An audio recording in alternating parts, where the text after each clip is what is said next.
Following a massive victory at UFC 305, Dricus Du Plessis was able to defend his title in an outstanding performance against one of the greatest middleweights of all time in Israel Adesanya. And in this video, I'm going to be walking you through my blueprint. If the UFC called me up, bring, and was like, hey, Jake, we want you to sit down and pitch to us. How can we turn DDP into one of the biggest stars inside of our organization?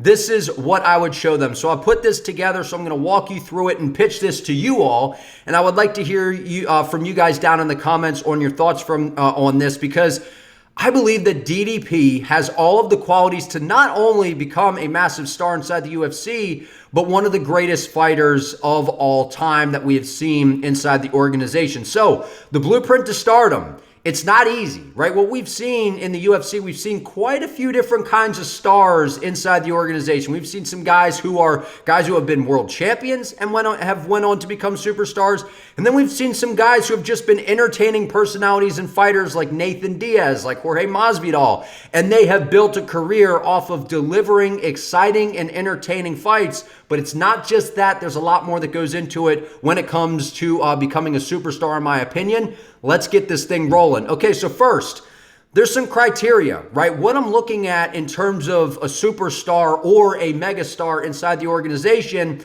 is, if you're a winner, I wouldn't say it's a must, right? You got to win some fights, right? You can't just go out there and lose every time, but you have to win. And if you are a crazy winner like DDP or Israel Adesanya that just keeps stacking wins upon wins upon wins, that just makes things that much easier, right? Because if you're a winner, people are drawn to winning, right? No one wants to watch the losing, team this weekend. They want to watch the winning team, right? Because they're the winners. So if you're a winner, it's going to put you ahead, right? The fans need to feel something, right? And I have down here below, we've seen this from DDP already. We saw this against the last Stylebender. We saw it against Sean Strickland. The guy has mic skills, and that is a huge plus when it comes to building a star in the organization. If you're good on the microphone, if you can talk some shit, if you can back it up, and because that's what it matters most, right? You can talk all the smack you want, but you got to go in there and be able to back it up. And so far, DDP has done that every single time. That is a huge plus. We've seen a guy like Conor McGregor. He's kind of showed you a little bit of the way, right? If you can talk big on the microphone, go in there and back it up, you are going to catapult yourself into the stratosphere inside the UFC, because they have the marketing push. They have the machine behind you. That is the UFC, to where they can help really push. They can really help push you. And then again, you got to be exciting, right? You have to have the swag, because people think that it's just, oh, well, you're winning fights. No. It's more than that, right? With Nate Diaz, it's the way he walks. It's the way he talks. It's the what, man, what? With Masvidal, it's the gangster type of attitude. With Conor McGregor, it's the walk, it's the strut, it's the suits, it's the fashion. With Izzy, it's the dancing, it's the fashion, it's the style. Those are the things that draw people in. So winning fights, yes, very important. Fans need to feel something. They need to want to see you tune in. That's how you turn yourself into a star. We've seen that with, we're starting to see it kind of with a Sean O'Malley, although he feels a little bit forced. He's a guy that's on the rise. We've seen this with Izzy. We've seen it with McGregor. We've seen it with some of the guys I've already mentioned. Those are important pieces of criteria moving forward. Now, let's get on to the next bit here, which is momentum's building, right? This is as of this morning, so whenever you're seeing this video, this is liable to change. The momentum's building for DDP. This is his Instagram as we speak, 571,000 followers. And you might say, well, why are you pulling the Instagram? Well, in terms of the world, right, on the global scale, the two big platforms that are easy for us to evaluate is, nobody really gives a shit about Facebook in terms of this, right? X is more of like MMA news. We do see some things on there, but it's mainly Instagram. That's where the brand deals, the sponsoring, the pictures, the videos, the stories of what you're doing in the day-to-day, the collabs with the UFC accounts. That is where the business is made, is on Instagram. That is going to be a very telltale sign. We've seen guys inside the UFC. Sean O'Malley, I believe, is like 4 million. McGregor and Khabib are kind of the anomalies, and Khabib's like 30-some million, McGregor's 40-some. But the majority of the big names in the UFC that are stars, they're anywhere from 5 to 10 million in that range, right? A lot of the guys are in like that 8 million range. So, but that is kind of what we've seen. So DDP, this isn't a bad number here, 571,000. There's a lot of room, obviously, to grow, but that's what we're hoping to accomplish in this video, because here, last thing I'll say before we move on, Alex Poatan Pereira is a guy that I watched in Glory Kickboxing for years. I'd been following him on Instagram where he had like 250,000 followers, I think. Maybe it was 300. And I mean, he had a little bit of a following, and now the guy is almost 5 million. So things can really, really change when you're in the UFC and you can start rattling off wins and delivering with performances. So that's something to keep in mind. But okay, moving on here. We got to get a card in South Africa. That is a huge, huge thing that can catapult DDP into the stratosphere. Now, why do I say that? Well, obviously, you know, the South African fan base, they're behind their guy, right? They have one of the best fan bases that I have seen, at least on YouTube. I haven't seen anything quite like the South African fan base. They support the hell out of this guy, whether he wins, loses. I mean, he's been on the, you know, the correct side just about every time, winning and winning and winning. They are out and about supporting this guy. He's got a whole country behind him. That's powerful. Now, the reason we got to get the card in South Africa is, one, that'd be good for them. Two, it would be huge for DDP, because I know here in the US, when I watch a card in the UK, right? For example, we use the UK for example. They have Tom Aspinall, they have Leon Edwards, they have MVP, they have Paddy Pimblett.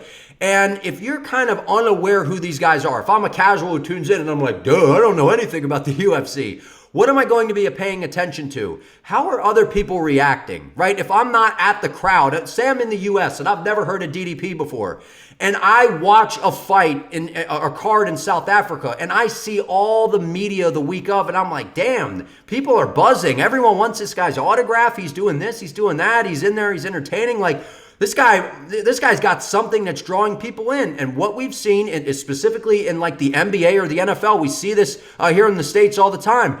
A winning team that everyone is getting behind, people hop on the bandwagon. They want to be a part of the buzz. They want to be a part of the excitement and the fun.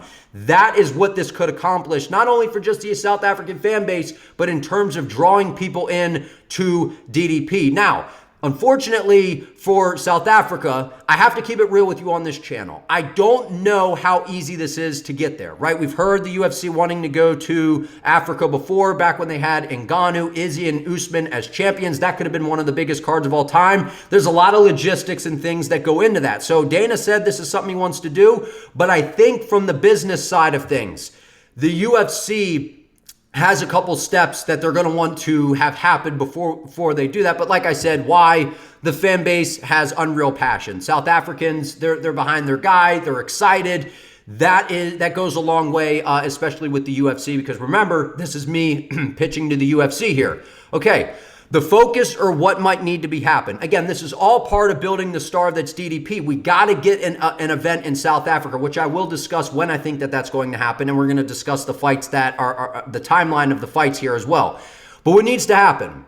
The UFC is not just, it's hard to believe to me that they're just going to go to South Africa and be like, okay, DDP headlines and the rest of the card is just a bunch of fighters that we're just going to add on. Whenever they go to a specific country, they like to have other fighters from that area on the card as well. Now, it doesn't have to be the entire card has a South African fighter on there, right? Because there's not a ton of them in the UFC. They have a lot of guys on the local pro scene that are on the come up, but inside the organization, we don't have the same type of firepower that we would see in the UK, that we would see in Abu Dhabi, or that we would see in the US. There is a little bit, that is one of the drawbacks, I would say. So when the UFC is looking at this and they're like, look, we're not just going to go there with DDP, right? The only way I can see that I can see the UFC ever doing something like that is going to Ireland with McGregor, because no matter where he fights, he could fight in a backyard with a bunch of ducks and people are going to tune in and buy the pay-per-view, right?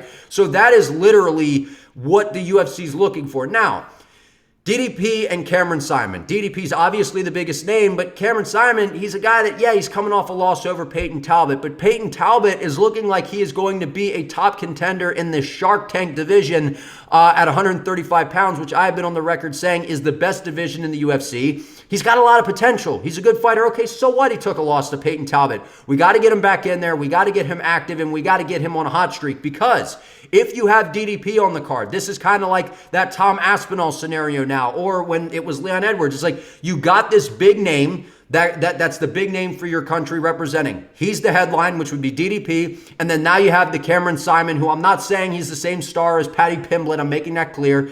But something like that, to where there's another draw from the country that is getting people to tune in as well. I think Cameron Simon can be that guy, but we got to get him back on, the winning side. And we got to start building some momentum with Cameron Simon. So I know that's a little sidetracked, but this is all important factors moving forward. So how do we get there? How do we get to the star power? How do we get to the stardom?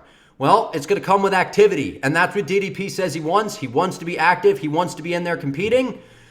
I think that we get him back in there as soon as possibly UFC 310. Now, UFC 310 is going to be the final pay-per-view of 2024. Now, that event is already booked. It is going to be in Las Vegas. So, in hopes of the next fight being in South Africa, I don't think that that's very likely. Now, could some things shift around? Sure. But to me, UFC 310, I don't think it's out of the realm of possibility. We've heard Conor McGregor and Dana kind of going back and forth. And at this point, who the hell knows if Conor's fighting again? Until I see him walk in the octagon and I see Michael Chandler in there and Bruce Buffer announces and the ref says fight, I'm not buying it. I don't know that we see the fight. So let's just throw that out the window for right now.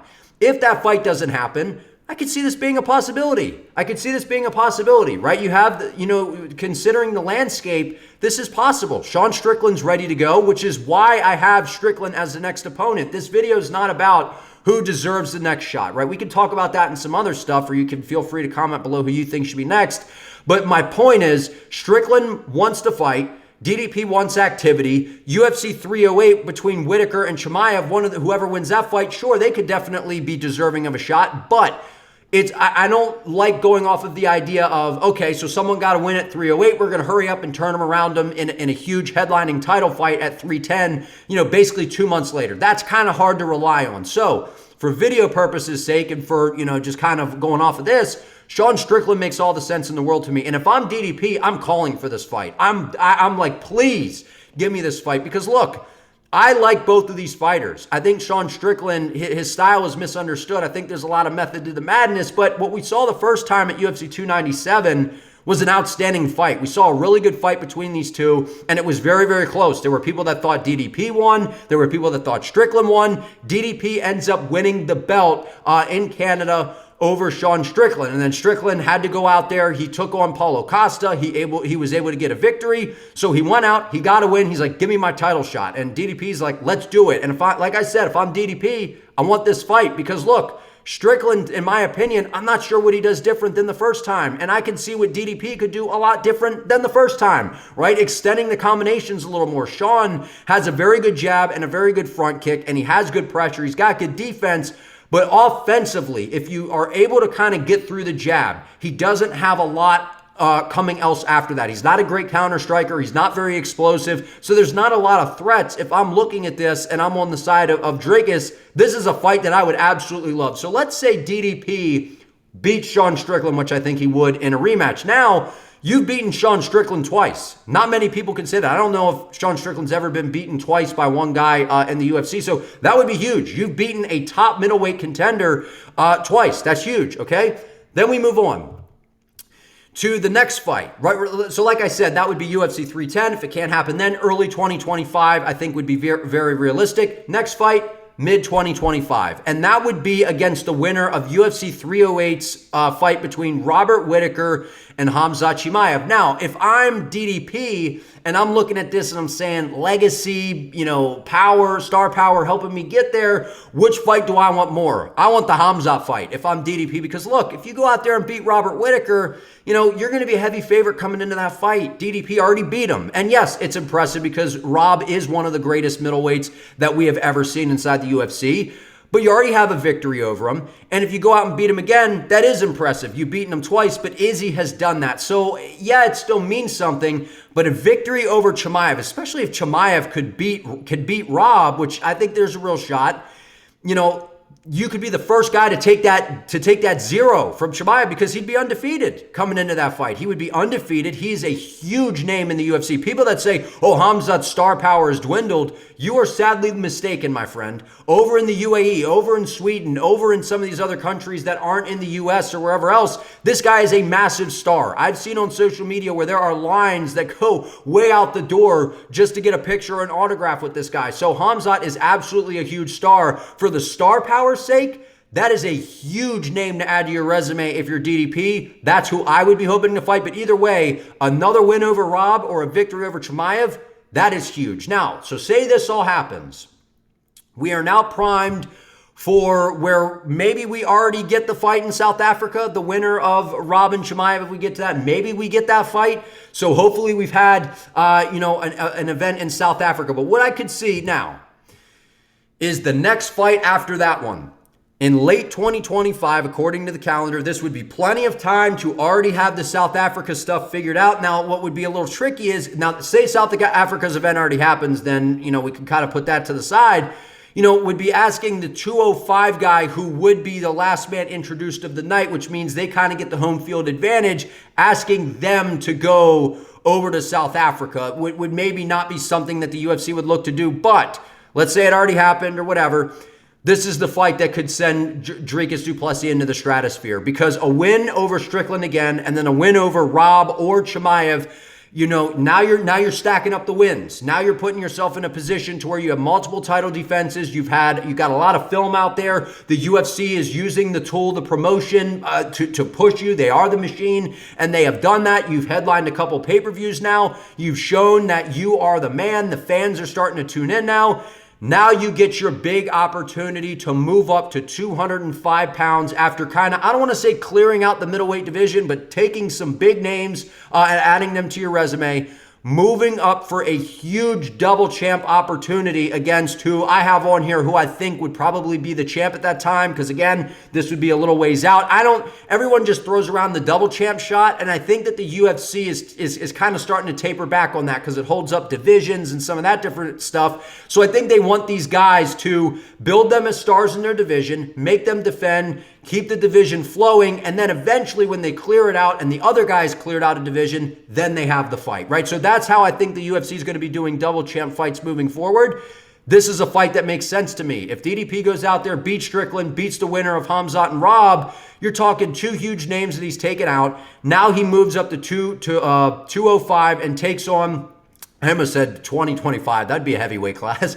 To who I think would be the champion at this time. And that would be Alex Poatan Pineda or Magomed Ankalaev, if that fight ever happens. It sounds like, I don't know if Ankalaev took a shit on Dana's desk or something, but I don't know. Are we ever going to see him fight for the belt again? I don't know. But he should have been fighting for it at 307. But these are who I think would be the champion when DDP gets that opportunity. And both are hard fights, but both very winnable, to where if DDP can get that done, man, we've seen this. Fighters that come into the UFC, Amanda Nunes, Conor McGregor, not really Henry Cejudo, but Daniel Cormier. We've seen people go up, win 2 belts. It just does something different, man. It's impressive. It's an unbelievable accolade. Being a champion in 2 different weight classes, like how hard is that to do? It's incredible. And adding that in to defending your title, building you up, continuing to push your name out there in front of the fan base, and then winning 2 titles, coming back to South Africa with 2 belts on your shoulder. That is a monumental moment. That would be absolutely huge. And not only that, every time DDP fights, he's not just defending the title. You saw that against Izzy. He's going to go out there and fight to earn the title every single time, which is very marketable in the UFC's eyes. So I think they're going to push this guy. I think they're absolutely going to push DDP. And if all of that happens, I believe that turns DDP, Dricus Du Plessis, into one of the biggest stars inside the organization, which would then lead to that superstar status that I believe he has, considering you have a whole, you have all of South Africa behind you. You have a ton of fans behind you. That's what it takes. He's got the fighting style. He's got the personality. He's got it all, man, in my opinion. I think he's got it all. I know some people don't look at him as like, kind of that guy. I think he could be that guy. If you think Sean O'Malley could be that guy, please tell me why DDP can't be that guy. He absolutely can. But if you enjoyed this video, please give it a like, share, comment your thoughts below, subscribe to the channel, turn on the notifications so you do not miss an upload. I appreciate you all. See you next time.